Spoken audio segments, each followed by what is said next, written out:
आज हम जिस टॉपिक को पढ़ने वाले हैं उसका नाम है आधुनिक भारत का इतिहास। आधुनिक भारत का इतिहास। और देखिए, अभी हम लोग इससे पहले जिन विषय को पढ़ चुके थे उसमें से मेडाइवल इंडिया चल रहा था, लेकिन मुझे लगा कि मुझे भी जो है आधुनिक भारत को भी शुरू कर देना चाहिए, ताकि क्या होगा कि जल्दी से हमारा जो है सिलेबस कंप्लीट हो।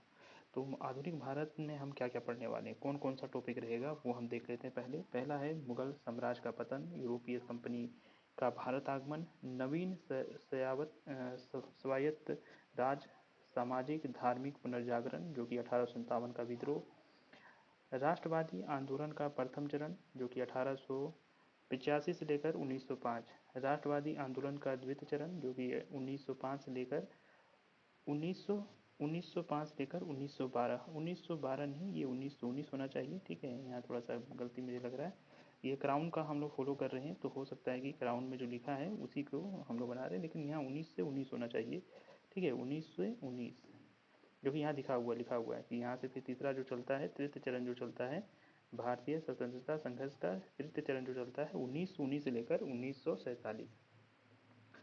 और फिर देखिए यहाँ क्या है, फिर जो है ब्रिटिश काल में भारत की शिक्षा का विकास और भारत के समाचार पत्रों का विकास। तो हम लोग लगभग 9 जो टॉपिक्स हैं वो हम कवर करने वाले हैं इसमें। 9 टॉपिक्स, ये देख सकते हैं सारा कुछ लिखा हुआ है। 9 जो ये टॉपिक्स है इसको एक एक करके हम कवर करेंगे। तो जो आज टॉपिक हम जो पढ़ेंगे वो है मुगल साम्राज्य का पतन। आपको पता है कि 1707 से लेकर 1707 में औरंगजेब की मृत्यु हो गई, और मृत्यु होने के उपरांत क्या होता है कि डिक्लाइन में आ जाता है। जो मुगल साम्राज्य होते हैं, एक बहुत बड़ा साम्राज्य जो है वो डिक्लाइन मोड में आ जाता है, और डिक्लाइन होते होते धीरे धीरे गिरते गिरते वो पूरी तरह से 1858 में पूरी तरह से ख़त्म हो जाता है। तो उन्हीं के बारे में पढ़ने वाले हैं। तो देख सकते हैं यहाँ क्या लिखा है। पहला लिखा है अहमदनगर में 3 मार्च 1707 को औरंगजेब की मृत्यु हुई। अहमदनगर, अहमदनगर कहाँ है? तो अहमदनगर आपको देखने को मिलेगा गुजरात और महाराष्ट्र का क्षेत्र को अहमदनगर कहा जाता था। कुछ कुछ गुजरात का क्षेत्र था, कुछ कुछ महाराष्ट्र का क्षेत्र हुआ करता था। तो अहमदनगर में 3 मार्च को क्या होता है, 1707 में औरंगजेब की मृत्यु हो जाती है। मृत्यु के बाद उनके 3 पुत्र, औरंगजेब के 3 पुत्र होते हैं। तीनों पुत्र के नाम याद रखना है, मोहम्मद मुअज्जम, मोहम्मद आजम और मोहम्मद कमर बख्श। ये 3 पुत्र होते हैं। तीनों के बीच में उत्तराधिकार के लिए युद्ध हुआ। उत्तराधिकार की अगला राजा कौन बनेगा, इसके लिए युद्ध होता है। मुअज्जम, ठीक है, मुअज्जम मुअज्जम जो उस समय अफगानिस्तान में था, उसने लाहौर के निकट बहादुर शाह के नाम से अपने राज्याभिषेक करवाया। ठीक है, तो इसने क्या किया, मुअज्जम जो था, यानी कि 3 बेटों में से जो बड़ा लड़का था जिसका नाम था मोहम्मद मुअज्जम, वो क्या करता है, अपने 2 भाइयों को कत्ल कर देता है, मोहम्मद आजम और मोहम्मद कमर काम बख्श। इसको कत्ल कर देता है और ये बन जाता है अगला राजा।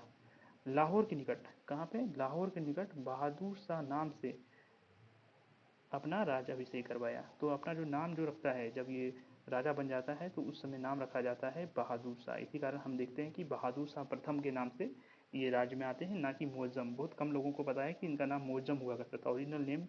लेकिन कई बार एग्जाम में ये पूछा जा चुका है कि बताइए मोहम्मद जो बहादुर शाह प्रथम थे उनका ओरिजिनल नाम क्या था, उसका मूल्य नाम क्या था, ये कहते बचपन का नाम क्या था, तो मुअज्जम है ना, मुअज्जम, माता पिता ने मुअज्जम नाम रखा था।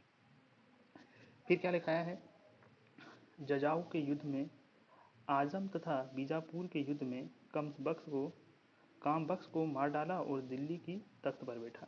तो अपने 2 भाइयों को 2 अलग अलग युद्ध में मार डाला। एक था जजाऊ का युद्ध और दूसरा था आजम तथा बीजापुर।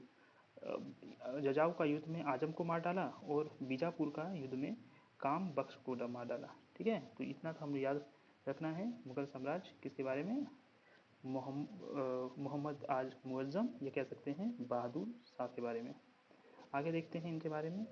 बहादुर शाह आ गया, तो जो अगला राजा बनता है 1707 में औरंगजेब की मृत्यु के बाद, उनका नाम होता है बहादुर शाह प्रथम। बहादुर शाह प्रथम ने जो है 65 यानी कि 65 वर्ष की आयु में मुगल सम्राट बना। ठीक है, मैं यहाँ लग गया, मुगल सम्राट बना। कितना वर्ष की आयु में, 65 वर्ष की आयु में। समझिए, इतना वर्ष की आयु में लोग राजगद्दी छोड़ते हैं, लेकिन बहादुर शाह जो है ये ऐसा राजा था जो 65 साल की उम्र में राजा बनता है। आगे देखिए क्या है, उसने मराठाओं और राजपूतों के प्रति मैत्रीपूर्ण नीति अपनाई। मैत्रीपूर्ण नीति अपनाती है। देखिए इनके जो पिताजी थे औरंगजेब, उनके समय में राजपूतों और मराठाओं से जो है काफ़ी ज़्यादा रिश्ते खराब हो चुके थे, लेकिन इन्होंने जो है इसके उल्टा किया, अपने पिता की तरह जो है हठ धर्मी नहीं दिखाई। इन्होंने जो है बाकी राजाओं को भी अपने साथ लिया, जिसमें मराठा नेता जो साहू जी थे, जैसे संभाजी का पुत्र साहू जी, उनको क्या किया, मुगल कैद से आज़ाद कर दिया। तो हम मिडाइवल इंडिया में पढ़ते हैं कि दोनों के बीच में लड़ाई होता है, और जो संभाजी के जो पुत्र होते हैं उनको जो है कैदी बना लेते हैं, बंदी बना लेते हैं। तो उसे जो है उसकी मृत्यु होने के बाद, औरंगजेब की मृत्यु होने के बाद बहादुर शाह प्रथम ने क्या किया कि उनके बेटे को रिहा कर दिया, है ना, कैद से आज़ाद कर दिया। फिर क्या हुआ, इनके समय में जोशुआ कटेलार के नेतृत्व में एक डच प्रतिनिधि मंडल बहादुर शाह के दरबार में आया। तो जोशुआ कटेलार के नेतृत्व में एक डच प्रतिनिधि मंडल बहादुर शाह के जफर में आया। तो बहुत इंपॉर्टेंट है, याद रखना है, जोशुआ कटेलार किसके समय में आते हैं, तो बहादुर शाह के दरबार में आते हैं, बहादुर शाह प्रथम के समय में ये आते हैं। अगला है इतिहासकार खा खाकी खाफी खान ने बहादुर शाह को शाह बेखबर के कहकर पुकारा, है ना। तो इतिहासकार जो हैं खाफी खान, उन्होंने बहादुर शाह को क्या कहा के पुकारा, शाह बेखबर, क्योंकि ये बड़ा बेखबर में था, उनका राज्य में क्या हो रहा है उनके बारे में ज़्यादा खबर नहीं रखते थे, तो इन्हें कहा जाता था शाह बेखबर कहकर पुकारा करते थे। आगे देखते हैं, अगला जो राजा बना उसका नाम था जहांदार शाह। जहांदार शाह 1712 से लेकर 1713, मात्र 1 साल के लिए राजा बना है। देखते हैं क्या है सेवा। जहांदार शाह जुल्फ़िकार खान की मदद से सिंहासन पर बैठा और उसे अपना वजीर नियुक्त किया। तो जुल्फ़िकार खान यहाँ काफ़ी महत्वपूर्ण काम किया, है ना, इसे राजा बनाने में। जुल्फ़िकार खान की मदद से सिंहासन पर बैठा और अपना वजीर नियुक्त किया। उसने आमेर के राजा राजा जय सिंह को मिर्जा की उपाधि दी। तो याद रखना है, मिर्जा की उपाधि जहांदार शाह ने किसे दी, राजा जय सिंह को दी मिर्जा की उपाधि, मिर्जा राजा की उपाधि दी, और मालवा का सूबेदार बनाया। ठीक है, मालवा का सूबेदार बनाया। और फिर क्या किया, जो मारवाड़ के राजा थे जिनका नाम था राजा अजीत सिंह, महाराज की उपाधि देकर गुजरात का सूबेदार बनाया। इन दोनों राजाओं से काफ़ी ज़्यादा खराब संबंध हो गए थे औरंगजेब के, लेकिन जैसे ही उनके जाने के बाद जो है सारे राजपूतों से अच्छा संबंध बनाने की कोशिश करते हैं बाकी राजा, जितने औरंगजेब के जाने के बाद जितने भी राजा हैं। क्योंकि आप देखो, एक तो है कि राजपूत वहाँ की काफ़ी बड़ी शक्ति हुआ करती थी ईस्ट सेंट्रल इंडिया की, तो इससे जब तक आप अच्छे दोस्ती नहीं बनाएंगे तब तक जो है रूल नहीं कर सकते थे। और इनको कई बार हराने की कोशिश भी किए थे मुगलों ने, लेकिन हरा नहीं पाए थे, कंप्लीट डोमिनेशन होता है वो नहीं कर पाते थे, है ना। तो आमेर के राजा जो थे जिसका नाम था राजा जय सिंह, उनको मिर्जा की उपाधि दी, और जो है अजीत सिंह उनको महाराजा की उपाधि दी। बहुत इंपॉर्टेंट है, बारीक बारीक क्वेश्चन है, ऐसा ही क्वेश्चन पूछा जाएगा। ये नहीं पूछा जाएगा कि बताओ औरंगजेब के बाद कौन उसका राजा बना, ये कभी नहीं पूछा जाएगा। पीसीएस में तो ये नहीं समझिए पूछेगा, ये आपको एसएससी के एग्जाम में पूछा जा सकता है, लेकिन आपको पीसीएस का अगर एग्जाम तैयारी कर रहे हैं तो ये सब क्वेश्चन पूछने की संभावनाएं काफ़ी ज़्यादा बढ़ जाती है कि मिर्जा राजा की उपाधि किसने दी, किसे दिया गया था, राजा राय जय सिंह को। महाराज की उपाधि किसे दिया गया था, राजा अजीत सिंह को, है ना। तो इन सभी चीज़ों को बनाए रखें, इन सबको पकड़, अगर आप पीसीएस निकालना चाहते हैं तो। फिर है जहांदार ने जजिया बंद कर दिया। औरंगजेब ने जजिया को शुरू किया था और अकबर ने बंद किया था। अकबर के बाद जो है औरंगजेब ने क्या किया, जजिया को शुरू कर दिया था, यानी कि लगा दिया था, और फिर जो है जहांदार ने आके जजिया बंद कर दिया। अपनी प्रेमिका जो कि लाल कुंवर से काफ़ी प्रभावित थे, तो इनकी एक प्रेमिका थी, तो लाल कुंवर से, तो आपको पूछा जा सकता है कि बताइए लाल कुंवर किस राजा की मलिका थी या प्रेमिका थी, तो लाल कुंवर किसकी थी, जहांदार की, है ना। अगला है अजीम उस्सान के पुत्र फर्रुखसियार ने सैयद बंधु की सहायता से 1713 में जहांदार की हत्या कर दी। तो सैयद बंधु का अब एंट्री हो जाता है। सैयद बंधु हम लोग देखेंगे आगे कौन थे। सैयद बंधु की सहायता से 1713 में क्या है, जहांदार की हत्या कर दी, और जहांदार को लोग लापरवाह या लंपट मूर्ख के नाम से कहा जाता है। बहुत इंपॉर्टेंट है, लंपट मूर्ख के नाम से, ये क्वेश्चन बना हुआ है कई बार। लापरवाह और लंपट मूर्ख के नाम से किसे कहा जाता था, तो जहांदार शाह को कहा जाता था, है ना, जहांदार, लंपट और लापरवाह मूर्ख के नाम से जाना जाता था। आगे देखते हैं आगे क्या है। अगला जो राजा है वो फर्रुखसियार ही है, क्योंकि आपको पता है कि पिछले बार में हम देखे थे कि 1713 में फर्रुखसियार ने सैयद बंधुओं की मदद से जहांदार शाह की हत्या कर देते हैं और फिर जो है ये बन जाते हैं अगले राजा।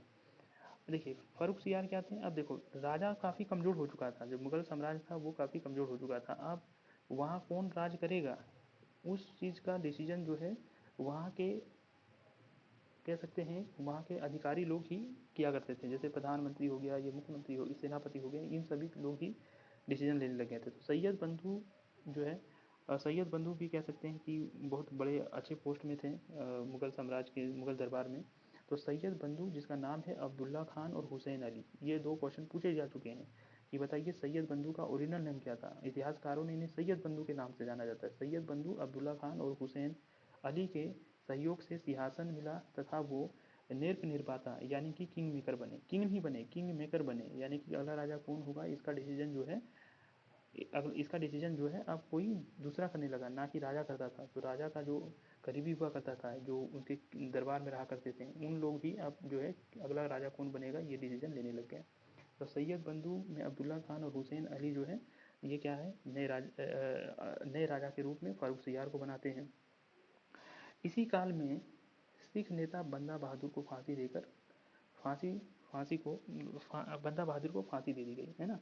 तो बंदा बहादुर जो है काफ़ी परेशानी कर रहा था मुगल साम्राज्य के लिए, तो बंदा बहादुर को फांसी दे दिया गया इसी के काल में, फारूक सियार के काल में। तो याद रखना है बंदा बहादुर सिख नेता थे ये। जॉन सोरमन के नेतृत्व में ईस्ट इंडिया कंपनी एक दल 1717 में भारत आया और इस दल का एक शल्य चिकित्सक हैमिल्टन, याद रखना है हैमिल्टन जो है, इस दल में एक शल्य चिकित्सक भी थे जिसका नाम था हैमिल्टन भी आया। उसने बादशाह के स्वास्थ्य लाभ भी करवाया, ठीक है, स्वास्थ्य लाभ भी करवाया, यानी कि उसके स्वास्थ्य को लाभ भी करवाया, उनके स्वास्थ्य को जो है अच्छा किया, है ना। तो कौन सा था, हैमिल्टन था, ठीक है। कौन सा है, ईस्ट इंडिया कंपनी आया 1717 में, और इसमें जो है सोरमन के नेतृत्व में, जॉन सोरमन के नेतृत्व में ईस्ट इंडिया कंपनी का एक दल 1717 में आया, भारत आया, और इस दल ने एक शल्य चिकित्सक हैमिल्टन, याद रखना है हैमिल्टन, हैमिल्टन भी, जिसे बादशाह को स्वास्थ्य लाभ भी करवाया। फारूक सियार ने 1717 में ईस्ट इंडिया कंपनी के लिए व्यापारिक लाभ पर शाही फरमान, देखिए इससे खुश हो जाता है, तो ईस्ट इंडिया कंपनी के लिए इसने क्या कर दिया, शाही फरमान, शाही फरमान जो है जारी कर देता है, जिसे कंपनी का मेगना कार्टा भी कहा जाता है, ठीक है, जिसे क्या है ईस्ट इंडिया कंपनी के लिए मेगना कार्टा भी कहा जाता है। तो कई बार क्वेश्चन बनता है कि मेगना कार्टा बताइए कितने, या शाही फरमान कितने कितने जो है जारी करवाया था। तो फरूक सियार ने करवाया था। क्यों करवाया था, क्योंकि हैमिल्टन जो इनके साथ आया था इसने उसके स्वास्थ्य को ठीक कर दिया था, है ना, उसे उसे किसी तरह की कह सकते हैं दिक्कत होगा, तो उसने क्या किया था कि उन्होंने उसे ठीक कर दिया था, और इसको खुश होते हुए ईस्ट इंडिया कंपनी को शाही फरमान जारी कर दिया, और मेगना कार्टा इसे कहा जाता है ना। इसी फारिक को मेगना कार्टा कहते हैं, यानी कि ईजी कर दिया, जो व्यापार करने में ईजी कर दिया, इसको सहूलियत दे दिया व्यापार करने में। आगे चलते हैं, आगे की जो हमारा है, फर्रुख सियार सैयद बंधुओं से मुक्त होना चाहता था। देखिए सैयद बंधुओं का जो है ना काफ़ी ज़्यादा वर्चस्व आ गया था पूरे साम्राज्य में। सैयद बंधु जो है अगला राजा कौन बनेगा ये सब सारा कुछ करने लगा था, और बहुत ज़्यादा दखल अंदाजी देने लग गया था कह सकते हैं प्रशासनिक काम में। तो क्या किया, फारूक सियार चाहता था कि सैयद बंधुओं से मुक्त होना चाहता था। सैयद बंधुओं ने पेशवा बालाजी विश्वनाथ पेशवा बालाजी विश्वनाथ से दिल्ली संधि करके मराठा की सहायता से फर्रुखसियार को अंधा करवाकर उसकी हत्या कर दी। अब देखिए राजा का पावर कितना कम था, आप समझ सकते हैं इसी बात को, कि वहाँ का जो किंग मेकर था, जो उसके साथ ही काम करता था, उसने क्या किया, अपने ही राजा को मरवा दिया। किसने, पेशवा बालाजी विश्वनाथ के साथ संधि कर लिया कि आप जो है फारूक सियार से लड़िए, और लड़ के जो है इसे हराइए, और हराने के बाद जो है हम फिर क्या डिसाइड करेंगे कि अगला राजा कौन बनेगा, है ना। तो फारूक सियार को जो है पेशवा बालाजी विश्वनाथ के साथ लड़ाई होता है, और लड़ाई होने के बाद फारूक सियार हार जाता है। हारने के बाद उसे अंधा करके उसकी हत्या कर दी जाती है। अगला क्या लिखा है, अगला है कि सैयद बंधुओं ने रफ़ी उद दरजात को मुगल बादशाह बनाया। अगला जो राजा बनता है वो है रफ़ी उद दरजात। ये बहुत सारे किताब में मेंशन नहीं किया है, लेकिन अगला जो राजा बनता है, सैयद बंधुओं ने रफ़ी उद दरजात को मुगल बादशाह बनाया। वह सबसे कम समय तक 28 फरवरी को बनता है और 4 जून तक ही रहता है। देखिए 28 जनवरी को बनता है और 4 जून 1719 ईस्वी तक ही राजा रहता है। शासन करने वाला मुगल बादशाह था, काफ़ी कम उम्र में। अगर पूछा जा सकता है कि सबसे कम समय या सबसे कम पीरियड तक किस राजा ने रूल किया था, कौन सा राजा ऐसा है मुगल साम्राज्य में जो सबसे कम समय तक रूल किया, तो कौन है? रफ़ी उद दरजात। इसके बारे में बहुत कम किताबों में मेंशन है, रफ़ी उद दरजात। रफ़ी उद दरजात की मृत्यु के बाद रफ़ी उद दौला शहजाद रफ़ी उद दौला, अगला राजा रफ़ीदौला बनता है, रफ़ीदौला, ठीक है, रफ़ीदौला बनता है। और इसने जो है शाहजहाँ द्वितीय की उपाधि ली। तो कई सारे किताबें में रफ़ीदौला रफ़ीदौला जो है वो रफ़ीदौला के बारे में ना देखे, सीधा शाहजहाँ द्वितीय के बारे में देता है। लुसेंट की किताबों में आप देखेंगे तो ये नाम नहीं दिया जाएगा, आपको दिया जाएगा शाहजहाँ द्वितीय की उपाधि के साथ जो ही है नहीं, मतलब जो उपाधि धारण किया वो था शाहजहाँ द्वितीय की उपाधि के साथ मुगल बादशाह बना। इसका शासनकाल क्या था? इसका शासन जो था वो 6 जून 1719 से लेकर 17 सितंबर 1719, यानी कि ये भी बहुत कम ही दिनों के लिए राजा था, है ना। देख सकते हैं, तो 1719 में ही ये 6 जून को बनता है और 17 जून को जो है ये शीर्ष गाय मतलब जो है मुगल मुगल मतलब नया राजा बन जाता है। 17 सितंबर तक ही ये राजा रहता है। फारुखसियार दुर्बल और कायर होने के कारण घृणित कायर कहा जाता है। तो अगला जो है फारुखसियार एक दुर्बल और कायर राजा था, इसके कारण इसे घृणित कायर कहा जाता था। घृणित कायर, है ना, ये लड़ाई वगैरह ज़्यादा नहीं किया, है ना, और जो अपने संधि बंदी कर लिया बहुत राजाओं के साथ, इसी कारण जो है क्या हो किया, क्या ऐसे समझा जाता था कि ये दुर्बल और कायर है, और इसे घृणित कायर के नाम से इसे माना जाता है कि ये घृणित कायर है। तो क्वेश्चन पूछा जाता है कि किस मुगल साम्राज्य को घृणित कायर कहा गया है, तो याद रखना है फर्रुखसियार को कहा गया है घृणित कायर।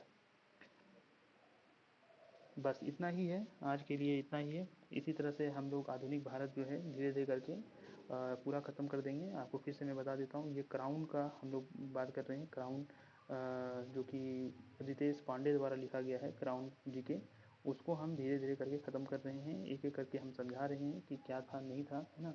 धीरे धीरे करके हम इसी तरह क्या करेंगे, बाकी भी चीज़ों को ख़त्म करेंगे। और भी वीडियो आएंगे इससे, और मैं रेगुलर डालने की कोशिश करूँगा वीडियो। तब तक इस चैनल को आप सब्सक्राइब कर सकते हैं। अगर अच्छा कंटेंट लग रहा है या जो भी बुरा लग रहा है आप बताएं हमें, हम अपने कह सकते हैं कि वीडियो में सुधार करने की कोशिश करेंगे ताकि आपके लिए अच्छा वीडियो बना सकें। तो मिलते हैं अगली वीडियो में, तब तक के लिए बाय बाय।